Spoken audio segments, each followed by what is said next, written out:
ചിരിക്കുകയും ചിരിപ്പിക്കുകയും ചിന്തിക്കുകയും ചിന്തിപ്പിക്കുകയും ഇടയ്ക്ക് കരയുകയും കരയിപ്പിക്കുകയും ചെയ്ത സലീം കുമാർ, നീ ഇപ്പോൾ കരയിപ്പിക്കുക മാത്രമാണ്.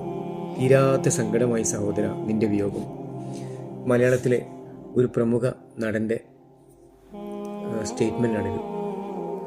തീർച്ചയായും ഹാസ്യ കഥാപാത്രങ്ങൾ മാത്രമല്ല, ഒരുപാട് നന്മയുള്ള സിനിമകൾ, പ്രത്യേകിച്ച് നമുക്കൊക്കെ അറിയാം ആദാമിൻ്റെ മകൻ അബു, എന്ത് നല്ല ചലച്ചിത്ര അക്കാദമി അവാർഡൊക്കെ ലഭിച്ച ആ സിനിമ. എന്ത് നല്ല അഭിനേതാവായിരുന്നു. അഭിനേതാവ് എന്നതിനുപരി അദ്ദേഹം ഒരു നല്ലൊരു മനുഷ്യനായിരുന്നു. ആർക്കും അതിൽ ഒരു അഭിപ്രായ വ്യത്യാസങ്ങളില്ല. അദ്ദേഹത്തിൻ്റെ ആത്മാവിന് നിത്യശാന്തി നേരുന്നു എൻ്റെ ആദരാഞ്ജലികൾ. ഒടുവിലെ യാത്രയ്ക്കായി പ്രിയജനമേ ഞാൻ പോകുന്നു.